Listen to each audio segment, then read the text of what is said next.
Dampak perilaku negatif, dan pemulihan kerusakan lingkungan.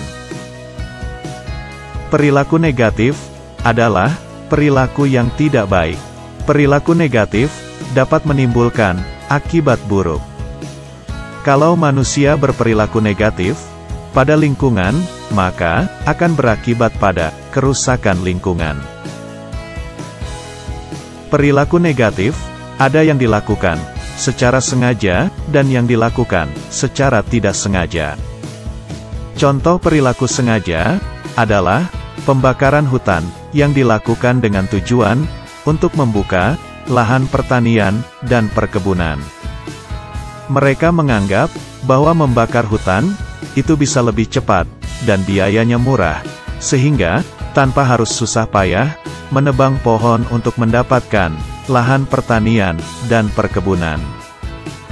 Contoh perilaku tidak sengaja adalah orang yang membuang puntung rokok di hutan. Hal ini sering dilakukan oleh para pencari hasil hutan. Selanjutnya, puntung rokok yang masih hidup akan membakar daun dan ranting kering. Akibatnya, hutan jadi terbakar. Api menjalar dan membesar karena dibantu oleh tiupan angin. Perilaku negatif lain adalah pembuangan sampah secara sembarangan. Mereka membuang sampah tidak di tempat sampah, tetapi mereka membuang sampah di pinggir jalan. Akibatnya, sampah tertumpuk menggunung di jalan. Para pemilik pabrik juga sering memiliki perilaku negatif. Perilaku mereka sering melanggar aturan. Sebagai contoh adalah perilaku dalam pembuangan limbah, baik limbah cair maupun limbah gas. Cara pembuangan limbah cair seharusnya dilakukan berdasarkan ketentuan peraturan, yaitu limbah dibuang ke sungai jika telah dilakukan pengolahan terlebih dahulu. Hal ini bertujuan agar limbah yang dibuang tidak menimbulkan pencemaran lingkungan hidup. Jadi, setiap pabrik harus memiliki IPAL atau instalasi pengolahan air limbah. Limbah yang akan dibuang harus diolah terlebih dahulu agar bersih. Sungai yang kotor dan tercemar tersebut mengakibatkan air sungai tidak dapat mendukung kehidupan di dalam sungai. Banyak kehidupan di sungai yang menanggung akibat pencemaran. Ikan banyak yang mati, sehingga para nelayan sungai menjadi rugi. Para nelayan tidak dapat memperoleh ikan dalam jumlah yang cukup. Yang sering mereka jumpai justru bukan ikan hidup, tetapi justru sebaliknya, berupa ikan mati sebagai akibat keracunan air sungai yang sudah tercemar. Perilaku pemilik pabrik yang juga tidak baik adalah dalam pembuangan gas ke udara. Menurut ketentuan, gas buangan pabrik juga harus diolah terlebih dahulu. Akan tetapi, mereka selalu enggan melakukan pengolahan limbah gas.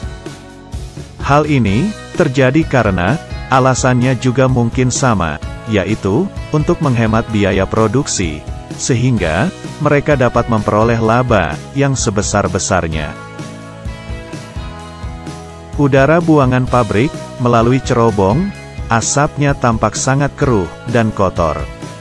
Benar-benar asap buangan pabrik tersebut telah mengotori langit biru di atasnya.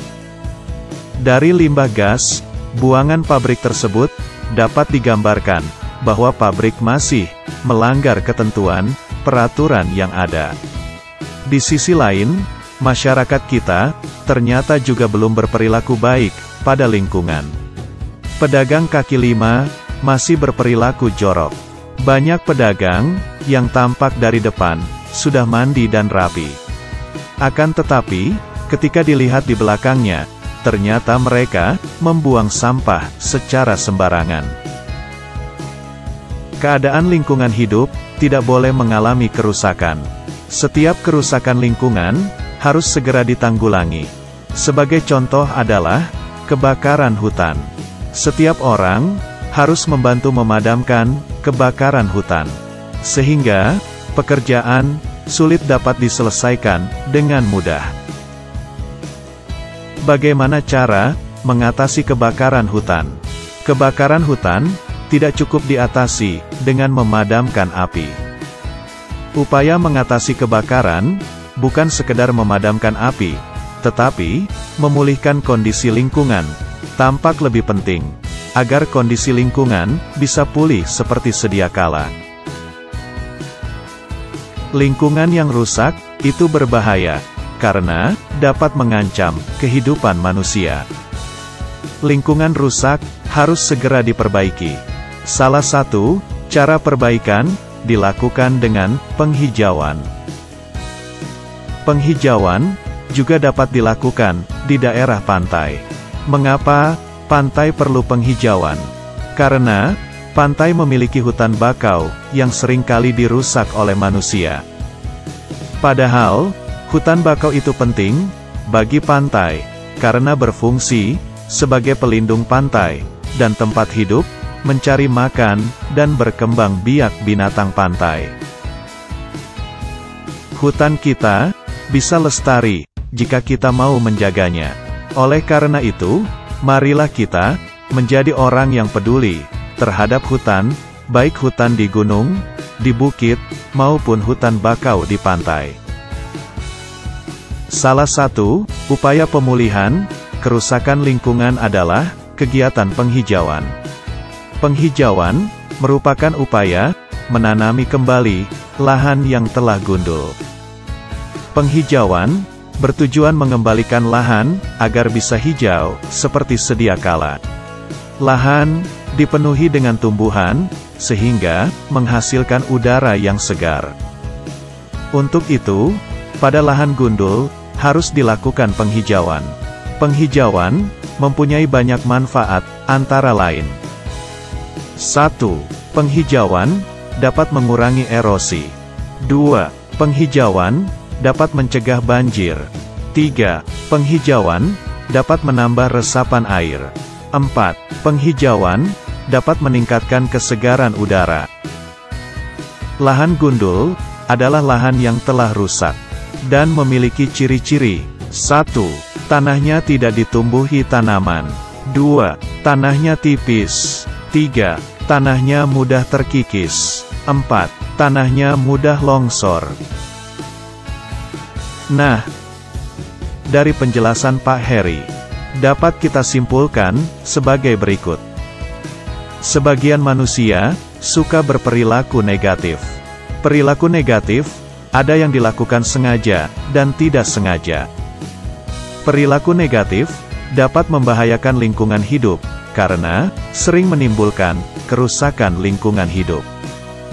Contoh masalah lingkungan hidup adalah penggundulan hutan, kebakaran hutan, pencemaran sungai, pencemaran udara, dan masih banyak lagi. Kerusakan lingkungan ini harus segera dipulihkan agar tidak mengganggu kehidupan manusia. Salah satu contoh pemulihan kerusakan lingkungan adalah tindakan penghijauan hutan dan hutan bakau. Tindakan ini merupakan bentuk perilaku positif, sehingga dapat mengurangi akibat buruk dari perilaku negatif. Perilaku positif yang berhasil akan dapat mengembalikan keadaan lingkungan seperti sedia kala. Setelah kalian memperhatikan, sekarang tugas kalian adalah tulis soal-soal ini dan jawablah di buku PL Hamul.